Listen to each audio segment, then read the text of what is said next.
Luego de 5 años de juicio, la Corte Internacional de La Haya decidió rechazar la demanda marítima de Bolivia y dijo que no hay obligación, que Chile se tenga que sentar a negociar.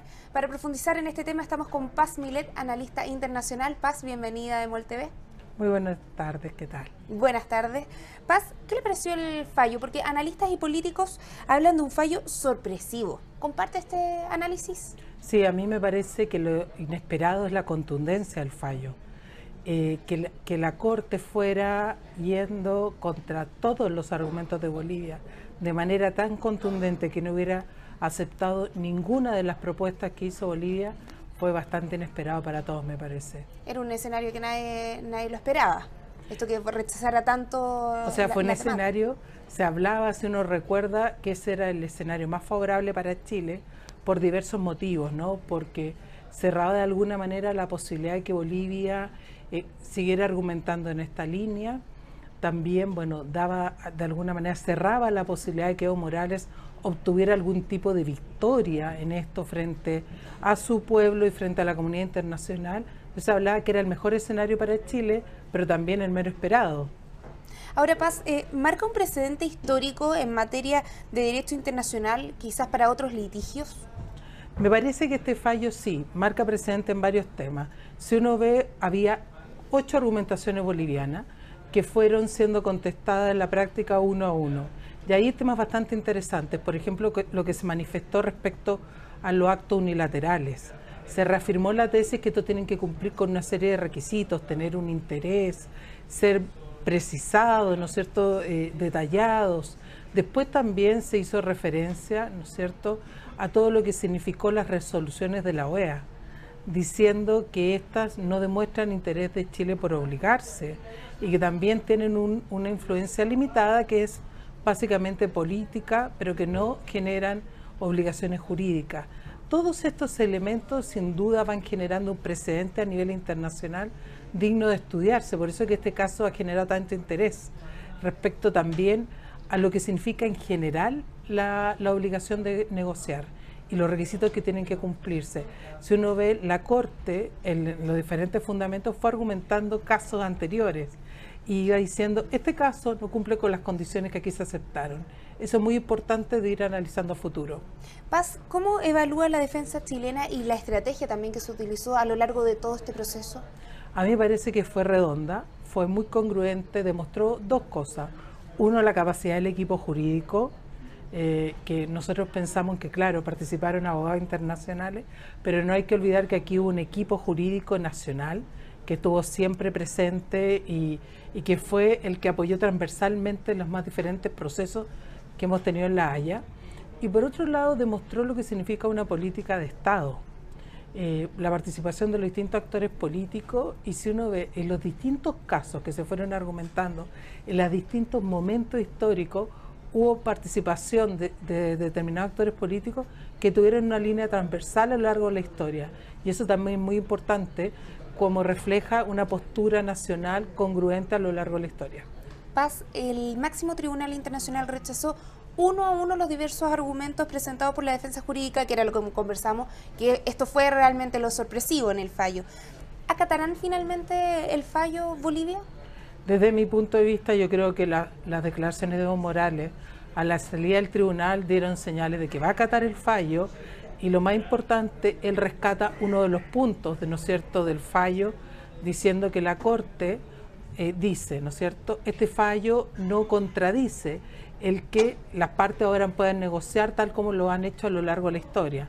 Él de alguna manera le está diciendo que la opción hoy es la negociación y que va a acatar, que claramente con la contundencia del fallo es muy difícil que él no pudiera, ¿no es cierto?, acatarlo, y fue, me parece también muy claro en los argumentos de la Corte para responder a los planteamientos bolivianos. En ese sentido, los argumentos de la Corte, en el primero de los fundamentos jurídicos, se abordó los acuerdos bilaterales más relevantes de los últimos 100 años y el acuerdo de los 13 puntos, los cuales fueron mencionados por Bolivia como ejemplos de la intención de Chile de negociar soberanía.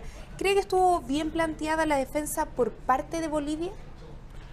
Desde mi punto de vista, Bolivia primero nos daba señales de que podía ir hacia el Tratado de 1904, quitarle validez. Después vio que eso podía generar más rechazo a nivel internacional y fue hacia una lógica de obligación de negociar y de los actos unilaterales. Planteó una postura creativa que sorprendió a la comunidad internacional, pero no tuvo los suficientes fundamentos jurídicos para llevarla a cabo. Y eso está detrás de la argumentación de la Corte, ¿no? Que se dijo explícitamente, en varios casos no hay fundamentos jurídicos. Entonces, fue una propuesta creativa, pero los elementos jurídicos no tuvieron suficiente fuerza. Y eso se hizo más claro cuando se abordaron acuerdos tácitos por parte de Bolivia y la Corte dijo, esto tiene que tener elementos de pruebas muy contundentes y en este caso no los tiene. Ahora, ¿era necesario llegar hasta La Haya en este conflicto o solo es un tema de interés político? Aquí me parece que hay varios argumentos, ¿no? Uno, desde el punto de vista boliviano, había ya una obligación de asumir una determinada conducta por lo que se había establecido en la Constitución. Este derecho imprescriptible a una búsqueda de una solución hacia una soberanía al Océano Pacífico. Eso, de alguna manera, se buscó en su inicio, se planteaba para desechando el Tratado de 1904, pero se opta por la demanda ante La Haya y la misma Corte Constitucional de Bolivia dice que eso reemplaza, ¿no es cierto?, las manifestaciones respecto al Tratado de 1904. Entonces, de alguna manera responde a una estrategia interna para solucionar los limitantes que les da la propia Constitución creada por ellos y también tiene una lógica política. Es un elemento que genera cohesión, no hay que olvidar que una serie de exmandatarios estaban cuestionados por el gobierno de Evo Morales. En estos días ha anunciado la amnistía para Jorge Quiroga, ¿no es cierto?, y para Carlos Mesa. Y esto de alguna manera muestra una transversalidad cuando se presenta la demanda. ¿Cuándo se rompe esta transversalidad, esta cohesión? Cuando los propios mandatarios, exmandatarios, dicen que aquí ha habido un aprovechamiento del caso y que se ha generado excesiva expectativa. Eso, por ejemplo, significa que Paz Zamora se resta de esta delegación. Pero hasta antes había una visión de conjunto muy importante, había una utilización política con éxitos destacables por parte de Evo Morales. Ahora, ¿cómo ve la figura del presidente Evo Morales? ¿Igual le sirve esta derrota para sus fines políticos?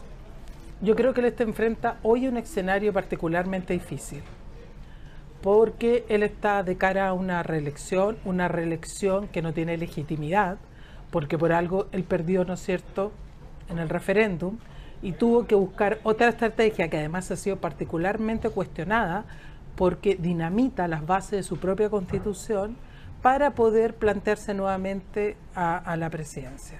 ¿Pierde credibilidad el Claro, presidente Evo Morales? Exactamente, perdió legitimidad en este sentido dentro de su proceso. Y además, por otras razones, porque el principal contendiente hoy para Morales es un Carlos Mesa que estaba de alguna manera fuera de la política o muy disminuido y que a partir del rol del vocero de la demanda adquiere otra presencia pública.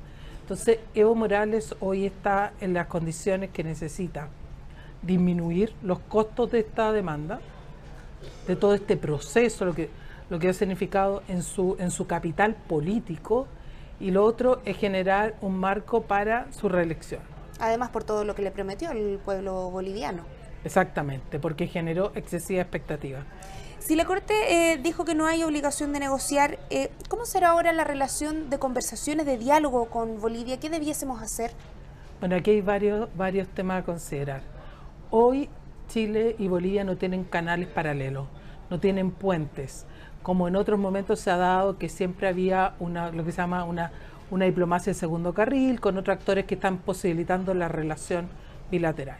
Hoy la relación bilateral está profundamente condicionada por no solo lo que pasa en La Haya, sino toda la política comunicacional desarrollada durante la gestión de Morales en este caso, y que ha tensionado mucho las relaciones. Desde mi punto de vista, tiene que desarrollarse un proceso paulatino de acercamiento, pero teniendo claro Bolivia cuáles son los límites que establece Chile en este escenario, y teniendo claro que hoy las condiciones son incluso menos favorables que al momento de iniciar el juicio.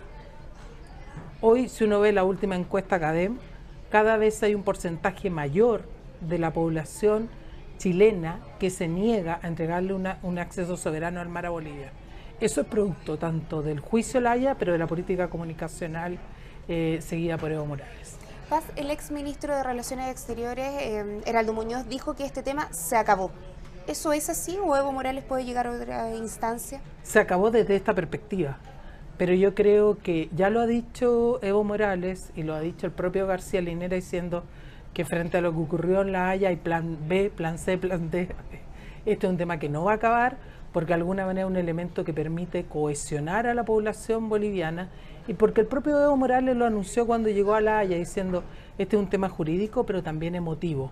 Y detrás de la búsqueda de la recuperación de una cualidad marítima fundamental para la identidad como nación boliviana, no van a cejar en el intento de llegar a una respuesta definitiva. ¿Pasa a su juicio quién o quiénes son los responsables de este triunfo internacional? Yo creo que aquí hay muchos actores involucrados. Sin duda hay una política de Estado que se ha seguido. Si uno ve aquí, desde que se planteó el juicio, han habido dos presidentes fundamentalmente, ¿no es cierto? Tanto Sebastián Piñera como Michelle Bachelet, ambos han actuado conjuntamente, con colaboración, pero también han participado los expresidentes, los exministros, el mundo académico, la sociedad civil y sobre todo un equipo jurídico que se ha nutrido tanto de la experiencia, de su propia experiencia y su propio conocimiento de la materia, como de la experiencia de los juristas internacionales y también de la participación de académicos y personal de la sociedad civil. Desde mi punto de vista aquí hay una victoria que es bastante más inclusiva, ¿no es cierto?, que identificar una sola persona. Ahora, ¿cómo cambia la imagen de Chile tras este triunfo? Yo creo que ahora, la verdad es que este triunfo indica un país que se somete a la Corte Internacional de Justicia, contraargumenta y gana por temas jurídicos, ¿no es cierto?, no por el uso de la fuerza ni por otra instancia.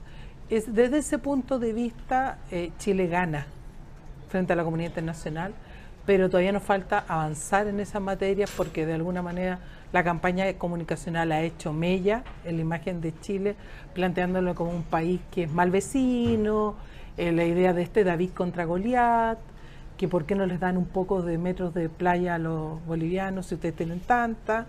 Entonces, de alguna manera hay que reforzar, yo creo que ayuda a entender lo propio que dijo el presidente Piñera, que nosotros permanentemente hemos trabajado hacia mayores facilidades para que los bolivianos accedan al mar, sin soberanía, pero las facilidades otorgadas son algunas de las mejores que se encuentran a nivel mundial. Y eso es importante reforzar en la lógica de mejorar la imagen de Chile. ¿Chile debería mantenerse dentro del Pacto de Bogotá? A mí me parece que esta discusión en este momento es estéril. Nosotros no deberíamos haber cuestionado salir del Pacto de Bogotá. Si así queríamos, antes de que Perú planteara la demanda, porque esa demanda fue de alguna manera cocinada o trabajada durante mucho tiempo. El Pacto de Bogotá, el proceso se demora 2 años, pero eso significa desconocer que hay muchas otras instancias internacionales que se rigen por el sistema de solución de controversia, no la Corte Internacional de Justicia solamente. Y además es muy contradictorio con una decisión que además nosotros tomamos hace poco tiempo, que es de plantear una demanda boliviana en Silala, donde dijimos la Corte, ¿no es cierto?, la consideramos digna, la consideramos legítima, presentamos este tema y después no vamos a salir de la Corte, o sea, no vamos a salir del Pacto de Bogotá. No deberíamos salir del pacto. Me parece que hoy no debería plantearse. Paz Milet, analista internacional, le agradecemos por estar en EMOL TV. Gracias a ustedes.